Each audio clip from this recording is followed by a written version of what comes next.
Welcome to a new episode of Practice Tips. This episode also is for beginners. In the last episode, we saw how we can practice the basic exercises in multiple speeds or multiple kalas. In this episode, we will look at how to practice these basic exercises with vowel extensions like a, e, u, a, o and The fun part is that these exercises can be very therapeutic. So how do we practice these exercises in akara, ikara, ukara? These are very, very important voice culture techniques. Let me share what happened to me. When I was a very young child, when I had the female voice, I used to sing at 6 or 6.5 Shruti. Very shrill, very melodious voice I used to have. And all of a sudden, I grew into a young man and my voice started becoming hoarse.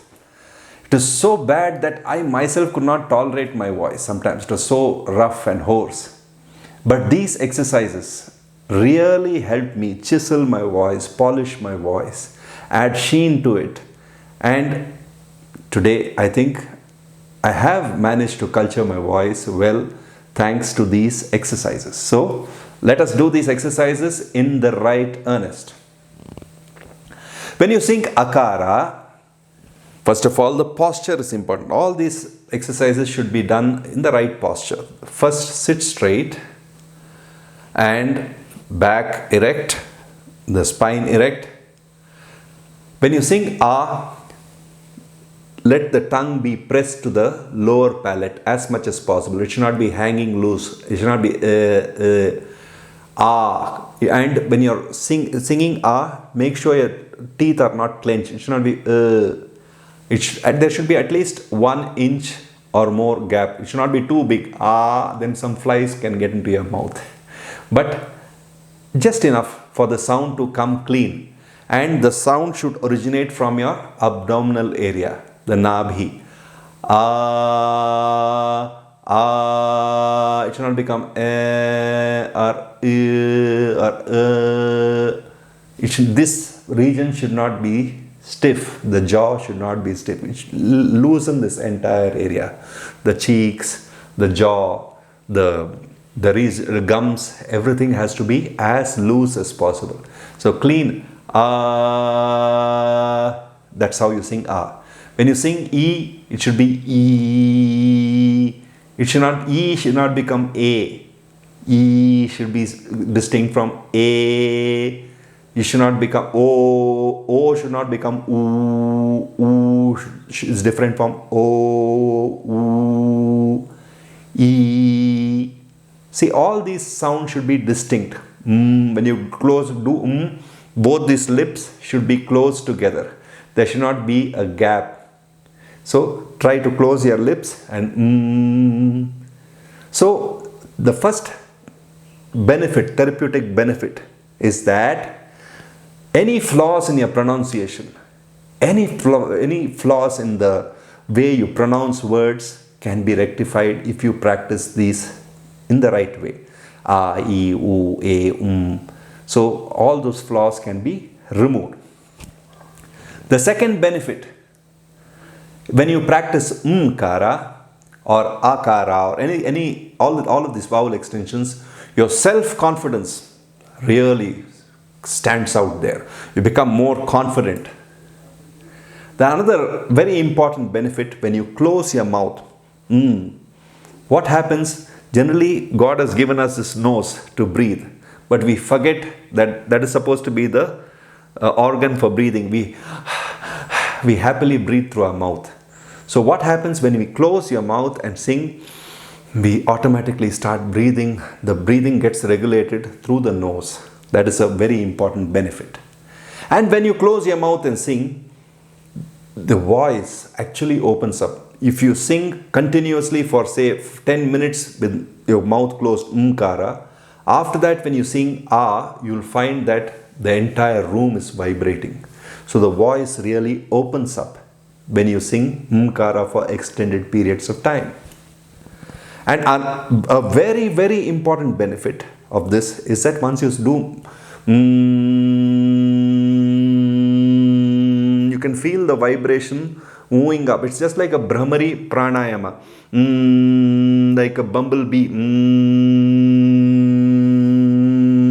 This actually improves the vibration and blood circulation to the brain. If you touch here, you can feel the vibration. You do this, then your brain gets recharged. So there are a lot of therapeutic benefits by doing this voice culture exercises. But the most important benefit here is that you will start singing well. So let us start this exercise with this third Sarali Varsai. We will take this third Sarali Varsai. We will sing it in Akara first, okay, in 4 kalas, and then we will take the fourth Sarali Varsai. We will sing it in Mkara.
We will now sing the fourth Sarali Varsai in Mkara, closing your mouth.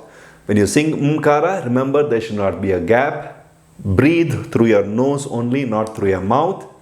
And feel the energy rising through your cheeks to the tip of the forehead, like a bumblebee sound, no? Brahmari.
Now, if you observe,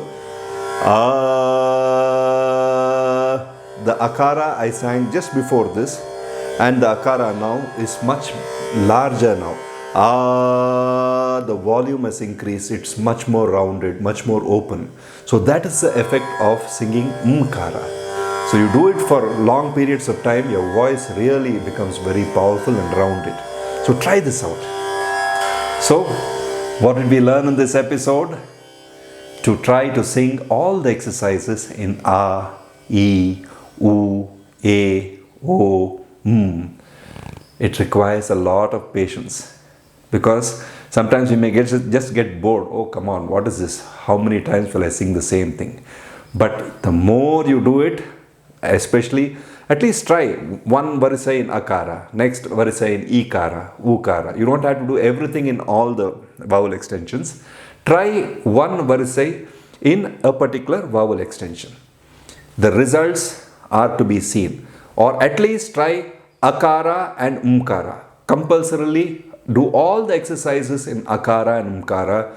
You will see amazing results, I would say, in 3 months. If not, at least if you don't practice so regularly, in 6 months you can see amazing results. This will help even advanced students to be able to sing better brigas, the fluidity of the voice, the seamless rendering, the effortless singing. Sing with a smile always. When you sing with a smile, what happens? All these muscles get relaxed. Otherwise, when they are very stiff, it becomes very difficult. So just release the muscles. Let this be free and sing freely. I would say practice these exercises like a staple diet. So in the next episode, I will talk about how to use these exercises in a little more advanced fashion for intermediate students. So till then, happy practicing.